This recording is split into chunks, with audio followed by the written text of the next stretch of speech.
ನಮಸ್ಕಾರ. ರಿವ್ಯೂ ಚಾನಲ್ಗೆ ಸ್ವಾಗತ. ನಾನು ಸೌಖ್ಯ ಗಾಂವ್ಕರ್. ರಾಮನ ಹಣ ಕದ್ದವರ ಸುತ್ತ ಈಗ ಜೋರು ರಾಜಕೀಯ ಜಟಾಪಟಿ ನಡೀತಿದೆಯಲ್ಲ. ಕರ್ನಾಟಕಕ್ಕೂ ಬಿಗ್ ಲಿಂಕ್ ಓಪನ್ ಆಯ್ತಾ ಒಂದು ಕಡೆ. ಇನ್ನೊಂದು ಕಡೆ BJP ಸರ್ಕಾರವನ್ನು, ಯೋಗಿ ಸರ್ಕಾರವನ್ನು, ನರೇಂದ್ರ ಮೋದಿ ವಿರುದ್ಧ ಪ್ರತಿಪಕ್ಷಗಳು ಈಗ ಮುಗಿಬಿದ್ದಿದ್ದಾವೆ. ಮರ್ಯಾದಾ ಪುರುಷೋತ್ತಮನ ಹಣವನ್ನೇ ದೋಚಲಾಗಿದೆ, MLA MP ಗಳನ್ನು ಲೂಟಿ ಹೊಡಿತಿದ್ದಾರೆ, ದೇವರ ದುಡ್ಡನ್ನು ನುಂಗು ನೀರು ಕುಡಿತಿದ್ದಾರೆ ಅಂತ BJP ವಿರುದ್ಧ ಮುಗಿಬಿದ್ದಿದ್ದಾರೆ ಈಗ ಅಲ್ವಾ. ಈ ಹೊತ್ತಲ್ಲಿ ಸರ್ವೆಯೊಂದು, ಜನರ ನಾಡಿ ಮಿಡಿತ ದೇಶವ್ಯಾಪಿ ಕಂಡಕ್ಟ್ ಮಾಡಿರುವಂಥ ಒಂದು ಪ್ರತಿಷ್ಠಿತ ಸರ್ವೆ ಇಡ್ತಾ ಇರುವಂಥದ್ದು ಏನು, ಈ ಬೆಳವಣಿಗೆಯಿಂದ BJP ಸರ್ಕಾರಕ್ಕೆ, ಯೋಗಿ ಸರ್ಕಾರಕ್ಕೆ 6 ತಿಂಗಳಿರುವಾಗ ಚುನಾವಣೆಗೆ ಬಿಗ್ ಸೆಟ್ ಬ್ಯಾಕ್ ಆಗಿದೆಯಾ ಇಲ್ವಾ? ಏನು ಹೇಳ್ತಾ ಇದೆ ನಂಬರ್ಸು? ED ಎಂಟ್ರಿ ಆಗ್ತಿರೋ ಹೊತ್ತಲ್ಲಿ, ಇನ್ವೆಸ್ಟಿಗೇಷನ್ ಬಹಳ ಸೀರಿಯಸ್ ಆಗ್ತಿರೋ ಹೊತ್ತಲ್ಲಿ ಡೀಟೇಲ್ಸ್ ನೋಡ್ತಾ ಹೋಗೋಣ. ಮಿಸ್ ಮಾಡಿದ್ರೆ ನಮ್ಮ ಚಾನಲ್ನ ಸಬ್ಸ್ಕ್ರೈಬ್ ಮಾಡಿ, ನಿಮ್ಮ ಅಭಿಪ್ರಾಯ ಕಮೆಂಟ್ ಮಾಡಿ ತಿಳಿಸಿ. ಎಸ್ ವೀಕ್ಷಕರೇ, ಈಗ ಎಲ್ಲ ಕದ್ದವ್ರು ಯಾರು ಅನ್ನೋದು ಬಹಿರಂಗ ಆಗಿದೆ. ಯಾವ ರೀತಿ ಕಳ್ಳರು ಸೇರ್ಕೊಂಡಿದ್ರು ಒಳಗಡೆ ಅನ್ನೋದು ಗೊತ್ತಾಗಿದೆ. ದೇವಸ್ಥಾನದಿಂದ ಹಣವನ್ನು ಎಣಿಕೆ ಮಾಡೋ ಸಮಯದಲ್ಲಿ ಏನೇನು ಚಾಲಾಕಿ ಬುದ್ಧಿ ಸೇರಿಸ್ತಿದ್ರು. 50,000 ಅಂತ ಕೌಂಟ್ ಮಾಡೋದ್ರಲ್ಲಿ 60,000 ತೋರಿಸೋದು, ಹೊರಗಡೆ ಹಣ ಹೋಗುವಾಗ 10,000 ಎಳ್ಕೊಂಡು ಕಳಿಸ್ಕೊಡೋದು, ಟಾಯ್ಲೆಟಲ್ಲಿ ತಾತ್ಕಾಲಿಕವಾಗಿ ದುಡ್ಡನ್ನು ಸಂಗ್ರಹ ಮಾಡಿ ಇಟ್ಕೊಳ್ತಾ ಇದ್ರು, ಆಮೇಲೆ ಸಮಯ ನೋಡಿ ಅಲ್ಲಿಂದ ಸಾಗಿಸುವಂಥ ಕೆಲಸ ಆಗ್ತಿತ್ತು. ಅತ್ಯಂತ ಕೆಟ್ಟ ಕೆಲಸವನ್ನು, ಅತ್ಯಂತ ಹೀನಾಯವಾದ ಕೆಲಸವನ್ನು ಮಾಡಿದ್ದಾರೆ ಇಲ್ಲಿ ಅನ್ನೋದು ಬಯಲಾಗಿದೆ. ಸಿಕ್ಕಾಕೊಂಡಿದ್ದಾರೆ. ಈಗ ED ಎಂಟ್ರಿ ಕೊಡ್ತಾ ಇದೆ ಈ ಕೇಸಲ್ಲಿ. EDಗೆ ಬರೆದಿದ್ದಾರೆ ಪೊಲೀಸರು. SIT ಇನ್ವೆಸ್ಟಿಗೇಷನ್ ಮತ್ತಷ್ಟು ದಿನ ವಿಸ್ತರಿಸಲ್ಪಡ್ತಾ ಇದೆ. ಈ ಕೇಸನ್ನು ಯೋಗಿ ಆದಿತ್ಯನಾಥ್ ಸರ್ಕಾರ ತುಂಬ ಗಂಭೀರವಾಗಿ ತಗೊಂಡಿದ್ದು, ಒಬ್ಬರನ್ನು ಉಳಿಸಲ್ಲ, ಎಂಥದ್ದೇ ವ್ಯಕ್ತಿ ಆಗಿರಲಿ ಒಬ್ಬನನ್ನು ಉಳಿಸಲ್ಲ ಅಂತ ಹೇಳಿದ್ದಾರಲ್ವಾ. ಆದರೂ ಪ್ರತಿಪಕ್ಷಗಳು ಇದು BJPಯದ್ದೇ ಕೆಲಸ, BJP ನುಂಗಿ ನೀರು ಕುಡಿದಿರೋದು ಅಂತ ಹೇಳ್ತಿದ್ದಾರಲ್ಲ. ಸರ್ವೆ ಏನು ಹೇಳ್ತಿದೆ? ಯಾವ ಕಡೆಗಿದೆ ಜನರ ಒಲವು? ಟ್ರಸ್ಟ್ ಮೇಲೆ ಹಾಕ್ತಿದ್ದಾರಾ ಅಥವಾ BJP ಸರ್ಕಾರದ ಮೇಲೆ ಡೌಟ್ ಪಡ್ತಿದ್ದಾರಾ? ಎಷ್ಟೆಷ್ಟು ಜನ ಏನೇನು ಹೇಳ್ತಿದ್ದಾರೆ ಆ ಡೀಟೇಲ್ಸನ್ನು ಫಸ್ಟ್ ನಿಮ್ಮ ಮುಂದೆ ಇಡ್ತಾ ಹೋಗ್ತೀವಿ. ನೋಡಿ, 30% misuse of funds donated by devotees ಆಗಿರೋದು ಹೌದು ಅಂತ ಹೇಳಿದ್ದಾರೆ. NDA ಮತ್ತು ಅಪೋಸಿಷನ್ ವೋಟರ್ಸು ಸಿಮಿಲರ್ ಕನ್ಸರ್ನ್ ಬಂದಿದೆ. ಹೆಚ್ಚು ಕಡಿಮೆ ಹತ್ತಿರ 30% ಹೌದು ಮಿಸ್ಯೂಸ್ ಆಗಿದೆ ಅಂತ ಎಲ್ಲರೂ ಹೇಳ್ತಿದ್ದಾರೆ. ಆದರೆ ಈ ಮಿಸ್ಯೂಸ್ ಆಗಿರೋದು ಆಡಳಿತ ಮಂಡಳಿಯಿಂದ ಅಥವಾ ಲೋಕಲ್ ಬಾಡಿ ಅಡ್ಮಿನಿಸ್ಟ್ರೇಷನ್ ಫೇಲ್ಯೂರು ಇಲ್ಲ ಗೌರ್ಮೆಂಟ್ ಫೇಲ್ಯೂರು, ಇದು ಮೂರರಲ್ಲಿ ಯಾವುದನ್ನು ಆಯ್ಕೆ ಮಾಡ್ಕೊಳ್ತಿದ್ದಾರೆ. ಮತ್ತು ಅಪೋಸಿಷನ್ ವೋಟರ್ಸಲ್ಲಿ ಅಂದರೆ SP, ಕಾಂಗ್ರೆಸ್ ಇನ್ನಿತರ ಪಕ್ಷಗಳಿಗೆ ವೋಟ್ ಹಾಕದಂಥ ಮತದಾರರು ಎಷ್ಟು % ಹೇಳ್ತಿದ್ದಾರೆ, BJP ವೋಟ್ ಹಾಕಿದವ್ರು ಏನು ಹೇಳ್ತಿದ್ದಾರೆ, ಆ ಡೀಟೇಲ್ಸನ್ನು ಹೇಳ್ತಾ ಹೋಗೋಣ. ಈಗ ನೋಡಿ, ವೋಟರ್ ಸರ್ವೆ ಏನು ಹೇಳ್ತಾ ಇದೆ, ಟೆಂಪಲ್ ಟ್ರಸ್ಟ್ ಇದಕ್ಕೆ ಕಾರಣ ಅಂತ. BJP ವೋಟ್ ಹಾಕಿದವರು, NDA ವೋಟ್ ಹಾಕಿದವರ ಪೈಕಿ 43.7% ಜನ, ಇವರು ರಾಜಕಾರಣಿಗಳೆಲ್ಲ ಜನ, NDA ಗೆಲ್ಲಿಸಿದವರು ಖಂಡಿತ ಇಲ್ಲಿ ನಮಗೆ ನಂಬಿಕೆ ದ್ರೋಹ ಆಗಿದೆ ಅಂತ ಹೇಳ್ತಿದ್ದಾರೆ. ಇಲ್ಲಿ ತುಂಬಾ ಬೇಸರದ ಸಂಗತಿ ಅಂತ ಒಪ್ಕೊಳ್ತಿದ್ದಾರೆ. ಬಟ್ ಇದು ಟ್ರಸ್ಟ್ನ ಹೊಣೆಗಾರಿಕೆ ಅಂತ ಹೇಳ್ತಿರೋರು 43.7% ಜನ. ಅದೇ ಅಪೋಸಿಷನ್ ವೋಟರ್ಸಲ್ಲಿ, ವಿರೋಧ ಪಕ್ಷಗಳಿಗೆ ವೋಟ್ ಹಾಕಿದವರಲ್ಲಿ ಕೂಡ ಅತಿ ಹೆಚ್ಚಿನ ಸಂಖ್ಯೆಯಲ್ಲಿ ಟ್ರಸ್ಟ್ ವಿರುದ್ಧವೇ ಮುಗಿಬಿದ್ದಿದ್ದಾರೆ.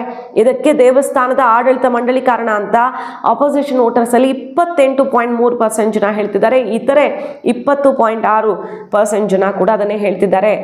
ಲೋಕಲ್ ಅಡ್ಮಿನಿಸ್ಟ್ರೇಷನ್, ಅಯೋಧ್ಯೆ, ರಾಮ ಮಂದಿರಕ್ಕೆ ಸಂಬಂಧಪಟ್ಟಂತೆ ಲೋಕಲ್ ಅಡ್ಮಿನಿಸ್ಟ್ರೇಷನ್ ಕಾರಣ ಅಂತ NDA 8% ಜನ ಹೇಳಿದ್ರೆ, ಅಪೋಸಿಷನ್ ವೋಟರ್ಸು 10% ಹೇಳ್ತಿದ್ದಾರೆ, ಇತರೆ 11% ಹೇಳ್ತಿದ್ದಾರೆ. ಸ್ಟೇಟ್ ಗೌರ್ಮೆಂಟ್ ಇದಕ್ಕೆ ಹೊಣೆ ಅಂತ NDA ವೋಟರ್ಸಲ್ಲೂ 13% ಜವಾಬ್ದಾರಿ ಹೊರಬೇಕಾಗತ್ತೆ, ನಾವು ವೋಟ್ ಹಾಕಿದ್ದೀವಿ, ನಮಗೆ ಬೇಸರ ಆಗಿದೆ, ಜವಾಬ್ದಾರಿ ಹೊರಲಿ ಅಂತ ಹೇಳ್ತಿದ್ದಾರೆ 13% ಜನ.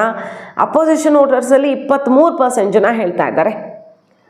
ಹಾಗಾಗಿ ಇಲ್ಲಿ NDA ವೋಟರ್ಸಲ್ಲಿ ಬೇಜಾರಾಗಿದೆ ಅನ್ನೋದ್ರಲ್ಲಿ ಡೌಟೇ ಇಲ್ಲ. ಮಿಸ್ಯೂಸ್ ಆಗಿದೆ, ನಮ್ಮ ನಂಬಿಕೆಗೆ ದ್ರೋಹ ಆಗಿದೆ ಅನ್ನೋದ್ರಲ್ಲಿ ಡೌಟೇ ಇಲ್ಲ NDA ವೋಟರ್ಸ್ ಪೈಕಿ. ಆದರೂ ಕೂಡ ಹೆಚ್ಚಿನ ಪ್ರಮಾಣದಲ್ಲಿ ಇದು ಟ್ರಸ್ಟ್ನ ಒಳಗಿನವರ ಕಳ್ಳಾಟ, ಬಹಳ ದೊಡ್ಡ ಸಂಚೊಂದು ಎಲ್ಲರ ಕಣ್ಣಿಗೆ ಮಣ್ಣೆರಚಿದೆ. ಮಣ್ಣೆರಚೋದು ಅಥವಾ ರಕ್ಷಣೆ ಕೊಡುವಲ್ಲಿ ಕಳ್ಳರನ್ನ ಕಂಡುಹಿಡಿಯುವಲ್ಲಿ ವಿಫಲ ಆಗೋದು ಕೂಡ ವೈಫಲ್ಯನೇ, ಅದರಲ್ಲಿ ಡೌಟ್ ಇಲ್ಲ. ಟ್ರಸ್ಟ್ನ ವಿರುದ್ಧ ಮುಗಿಬಿದ್ದಿರೋರ ಸಂಖ್ಯೆ ಜಾಸ್ತಿ ಇದೆ ಅನ್ನೋದನ್ನು ಮಾತ್ರ ನೋಡಬಹುದು. ಆದರೆ NDA ವೋಟರ್ಸಲ್ಲೂ ಆಕ್ರೋಶ ಇದೆ. ಇನ್ನು ಈ ಒಂದು ಇನ್ವೆಸ್ಟಿಗೇಷನ್ ಸರಿಯಾಗಿ ಆಗ್ತಿದೆ ಅಂತ ಹೇಳ್ತೀರಾ ಅಂದರೆ, ಅಪೋಸಿಷನ್ ವೋಟರ್ಸಲ್ಲೂ ಕೂಡ 30% ಎಸ್ ಅಂತ ಹೇಳ್ತಿದ್ದಾರೆ, 48% NDA ವೋಟರ್ಸಲ್ಲಿ ಎಸ್ ಅಂತ ಹೇಳ್ತಿದ್ದಾರೆ. ಇಲ್ಲ ಅಂತ ಹೇಳ್ತಿರೋರು ಕೂಡ 38% ಜನ ಇದ್ದಾರೆ. ಅಂದರೆ ಈಗ SP ಎಲ್ಲ ಹೇಳ್ತಾ ಇದೆಯಲ್ಲ, ಬರೀ ದೊಡ್ಡ ಮೀನುಗಳನ್ನು ಬಚಾವಾಗಕ್ಕೆ ಬಿಟ್ಟು ಸಣ್ಣ ಮೀನುಗಳನ್ನಷ್ಟೇ ಹಿಡಿದು ಹಾಕ್ತಿದ್ದಾರೆ ಅಂತ, ಆ ರೀತಿ ಹೇಳ್ತಿರೋರು ಪರ್ಸೆಂಟೇಜ್ ಇದು. ಮತ್ತು ಕನ್ಸರ್ನ್ ಇರೋದು ಏನು ಈ ಒಂದು ಇಶ್ಯೂ ಬಗ್ಗೆ ಅಂತ ಕೇಳಿದ್ರೆ, ಮಿಸ್ಯೂಸ್ ಆಫ್ ಡೊನೇಷನ್ 30.6% ಜನ ಹೇಳಿದ್ದಾರೆ. ಇಲ್ಲಿ ಪಾರದರ್ಶಕತೆ ಇಲ್ಲ ಅಂತ 17% ಜನ ಹೇಳಿದ್ದಾರೆ. ಇಮೇಜ್ ಡ್ಯಾಮೇಜ್ ಆಗ್ತದೆ ಅಂತ 25% ಜನ ಹೇಳಿದ್ದಾರೆ. ಹಾಗೆ ಟ್ರಸ್ಟನ್ನು, ನಿಮ್ಮ ಮೇಲೆ ಇಟ್ಟ ನಂಬಿಕೆಯನ್ನು ಹಾಳು ಮಾಡಿದೆ ಇದು ಅಂತ NDA ವೋಟರ್ಸಲ್ಲೇ 53% ಜನ ಹೇಳಿದ್ದಾರೆ. ಅಪೋಸಿಷನ್ ವೋಟರ್ಸಲ್ಲೂ ಕೂಡ 55% ಜನ ಹೇಳಿದ್ದಾರೆ. ಹಾಗಾಗಿ ಇಲ್ಲಿ ಕಾಣ್ತಿರೋದೇನೆಂದರೆ, ಅಪೋಸಿಷನ್ ವೋಟರ್ಸು NDA ವೋಟರ್ಸು ಯಾರನ್ನೇ ತಗೊಳ್ಳಿ, ಬಹುತೇಕ ಪ್ರಶ್ನೆಗಳಿಗೆ ಸಿಮಿಲರ್ ನಂಬರ್ ಇದೆ. ಇದನ್ನು ರಾಜಕೀಯ ಮೀರಿದ ವಿಚಾರವಾಗಿ ನೋಡ್ತಿದ್ದಾರೆ. ವೋಟರ್ ಫೌಂಡರ್ ಕೂಡ ಇದನ್ನು ಇಂಡಿಯಾ ಟುಡೇ ಸೇರಿದಂತೆ ವಿವಿಧ ಪ್ರತಿಷ್ಠಿತ ವಾಹಿನಿಗಳಿಗೆ ಎಕ್ಸ್ಪ್ಲೇನ್ ಮಾಡ್ತಾ ಹೋಗ್ತಾರೆ. ಖಂಡಿತ ಇಲ್ಲಿ ನಂಬಿಕೆ ಕಳ್ಕೊಂಡಿದ್ದಾರೆ, ಬೇಸರ ಆಗಿದ್ದಾರೆ. ಬಹಳ ಸೀರಿಯಸ್ ಇಶ್ಯೂ ಆಗಿ ದೇಶ ನೋಡಿದೆ. ಯಾಕಂದರೆ ಮರ್ಯಾದಾ ಪುರುಷೋತ್ತಮ ಶತಮಾನಗಳ ಹೋರಾಟ, ಎಷ್ಟೋ ಜನರ ಬಲಿದಾನ ರಾಮ ಪ್ರಾಣ ಪ್ರತಿಷ್ಠಾಪನೆಯ ಮೂಲಕ ಸಾರ್ಥಕವಾಯ್ತಲ್ವಾ. ನಿಟ್ಟುಸಿರು ಬಿಡ್ತು ದೇಶ, ಹಿಂದೂಗಳು ಸನಾತನಿಗಳು. ಆದರೆ ಅಲ್ಲಿ ಇಂತಹ ನಂಬಿಕೆ ದ್ರೋಹ ಆಗುತ್ತೆ ಅಂದರೆ ಅಷ್ಟು ಸಣ್ಣ ವಿಷಯ ಅಲ್ಲ ಇದು. ಆದರೆ ಇದನ್ನು ಜನ ರಾಜಕೀಯ ಮೀರಿದ ವಿಚಾರವಾಗಿ ನೋಡ್ತಿರೋದು ಅಷ್ಟೇ ಸತ್ಯ. ಅಪೋಸಿಷನ್ನು ಮತ್ತು ಆಡಳಿತ ಪಕ್ಷದ ಪರ ಇರುವಂಥ ವೋಟರ್ಸಲ್ಲಿ ತುಂಬ ದೊಡ್ಡ ವ್ಯತ್ಯಾಸ ಇಲ್ಲ ಈ ಪ್ರಶ್ನೆಗಳನ್ನು ಕೇಳಿದಾಗ ಅನ್ನೋದು ಕ್ಲಿಯರ್ ಆಗ್ತಿದೆ. ಸೊ ಈಗ ಯೋಗಿ ಆದಿತ್ಯನಾಥ್ ಅವರು ಒಂದೇ ಒಂದು ವಿಷಯ ಹೇಳ್ತಿರೋದು, ರಾಮನೇ ಇಲ್ಲ ಅಂತಿರೋರು ರಾಮ ಭಕ್ತರ ನಂಬಿಕೆಗೆ ದ್ರೋಹ ಆಗಿದೆ ಅಂತ ಬಂದುಬಿಟ್ಟಿದ್ದಾರೆ ಬೀದಿಗೀಗ. ದುರ್ಗಾ ಮೆರವಣಿಗೆಯಲ್ಲಿ ಹಿಂದೂಗಳ ಟಾರ್ಗೆಟ್ ಮಾಡ್ತಿದ್ದವರು, ಒಂದು ಮೆರವಣಿಗೆ, ಒಂದು ಜಾಥಾ, ಒಂದು ಕಾರ್ಯಕ್ರಮ ಮಾಡೋದಕ್ಕೆ ಅಸಹನೆ ತೋರ್ತಿರೋರು, ಅಸಹಕಾರ ತೋರ್ತಿದ್ದವ್ರೀಗ ಹಿಂದೂಗಳ ನಂಬಿಕೆಯನ್ನು ಅಸ್ತ್ರ ಮಾಡ್ಕೊಳ್ಳೋಕೆ ಬಂದಿದ್ದಾರೆ. ವಿಪರ್ಯಾಸ ಮತ್ತು ಆಶ್ಚರ್ಯ ಆಗ್ತಿದೆ. ರಾಮನೇ ಇಲ್ಲ, ಒಂದು ಕಾಲ್ಪನಿಕ ಅಂತ ಹೇಳಿದವರು ರಾಮನ ಭಕ್ತರ ನಂಬಿಕೆಗೆ ದ್ರೋಹ ಆಗಿದೆ ಅಂತ ವಾದ ಮಾಡೋದಕ್ಕೆ ನಾಚಿಕೆ ಆಗಲ್ವಾ ಅಂತ ಗುಡುಗಿದ್ದಾರೆ. ಅಖಿಲೇಶ್ ಯಾದವ್ ಇನ್ನಿತರರೆಲ್ಲರೂ ಕೂಡ ಹಿಂದೂಗಳ ಅಸ್ತಿತ್ವವನ್ನು, ಹಿಂದೂಗಳ ನಂಬಿಕೆಯನ್ನು ನಂಬದವರು ಈಗ ಎಂಥ ಮಾತಾಡ್ತಿದ್ದಾರಪ್ಪ ಅಂತ BJP ಮುಗಿಬಿದ್ದಿದೆ. ಯೋಗಿ ಆದಿತ್ಯನಾಥ್ ದೂದ್ ಕಾ ದೂದ್ ಪಾನಿ ಕಾ ಪಾನಿ ಮಾಡಿ ಎತ್ತಿರ್ತೀವಿ, ಶತಸಿದ್ಧ, ಅದು ಒಂದು ಸಣ್ಣ ಎಳ್ಳಿನಷ್ಟು ಡೌಟ್ ಇಟ್ಕೊಳ್ಬೇಡಿ ಅಂತ ತಿರುಗಿಸ್ಕೊಟ್ಟಿರೋದು. ಇಷ್ಟು ನಡುವೆ ಕರ್ನಾಟಕಕ್ಕೆ ಲಿಂಕ್ ಇದೆಯಾ ಇದಕ್ಕೆ? SP ಅಖಿಲೇಶ್ ಯಾದವ್ ಅವರು ಅಂಥದ್ದೊಂದು ಬಾಂಬ್ ಸಿಡಿಸಿದ್ದಾರೆ. ಕರ್ನಾಟಕ ಭೂಗತ ಲೋಕದ ಲಿಂಕ್ ಇದೆಯಂತೆ. ಕರ್ನಾಟಕದ ಚುನಾವಣೆ ಪಿತೂರುಗಳಲ್ಲಿ ಭಾಗಿಯಾದ ಅಂಡರ್ಗ್ರೌಂಡ್ ಅನ್ರಿಜಿಸ್ಟರ್ಡ್ ಜನ, ಹೆಸರು ಹೇಳ್ತಿಲ್ಲ ಅವರು, ಅನ್ರಿಜಿಸ್ಟರ್ಡ್ ಯಾವುದೋ ಒಂದು ಸಂಸ್ಥೆನೋ ಜನನೋ, ಮತ್ತು ಚುನಾವಣಾ ಪಿತೂರಿಗಳಲ್ಲಿ ಭಾಗಿಯಾದಂಥ ಕರ್ನಾಟಕದವರು ಈ ಚಟುವಟಿಕೆಯಲ್ಲಿ ದೊಡ್ಡ ಕೈ ಹೊಂದಿದ್ದಾರಂತೆ. ದೇಣಿಗೆ ಕಳ್ಳತನಕ್ಕೂ ಕರ್ನಾಟಕಕ್ಕೂ ದೊಡ್ಡ ಲಿಂಕನ್ನು ಕೊಡ್ತಿದ್ದಾರೆ. SP ಅಖಿಲೇಶ್ ಯಾದವ್ ನೇರವಾಗಿ ಹೆಸರನ್ನು ಉಲ್ಲೇಖ ಮಾಡದೆ ಇದು ಎಲ್ಲೆಲ್ಲಿಗೆ ವಿಸ್ತರಿಸ್ಕೊಂಡಿದೆ ಅನ್ನೋದನ್ನು UP ಜನರೇ ಕಂಡು ಹಿಡಿದಿದ್ದಾರೆ. ಇನ್ನೂ ಉಳಿಗಾಲ ಇಲ್ಲ BJPಗೆ ಅನ್ನೋ ರೀತಿಯಲ್ಲಿ ಈಗ ಮುಗಿಬಿದ್ದಿರೋದು. ಯೋಗಿ ಆದಿತ್ಯನಾಥ್ ಅಷ್ಟೇ ಪ್ರತಿಷ್ಠೆಯಾಗಿ ತಗೊಂಡಿದ್ದಾರೆ. ಚುನಾವಣೆಗೆ 6 ತಿಂಗಳಿದೆ. ಯಾವ ನಂಬಿಕೆ BJPಯನ್ನು ಮತ್ತಷ್ಟು ಗಟ್ಟಿಯಾಗಿ ಪ್ರತಿಷ್ಠಾಪಿಸುವಂಥ ಸಂಕಲ್ಪ ಮಾಡಿತ್ತು, ಅವರೇ ಈಗ ನಂಬಿಕೆ ಕಳ್ಕೊಂಡಿದ್ದಾರೆ. ಇನ್ಫ್ಯಾಕ್ಟ್ ಈ ಅಯೋಧ್ಯೆ ರಾಮ ಮಂದಿರ ಓಟಾಗಿ ಕನ್ವರ್ಟ್ ಆಯ್ತಾ ಕೇಳಿದ್ರೆ UPಯಲ್ಲಿ BJPಗೆ ಶಾಕ್ ಆಯಿತು. 24ರ ಚುನಾವಣೆಯಲ್ಲಿ ಅವರು ಊಹೆನೇ ಮಾಡದಿರುವಷ್ಟು ದೊಡ್ಡ ಆಘಾತ ಸಿಕ್ಕಿದ್ದೆ UPಯಲ್ಲಿ.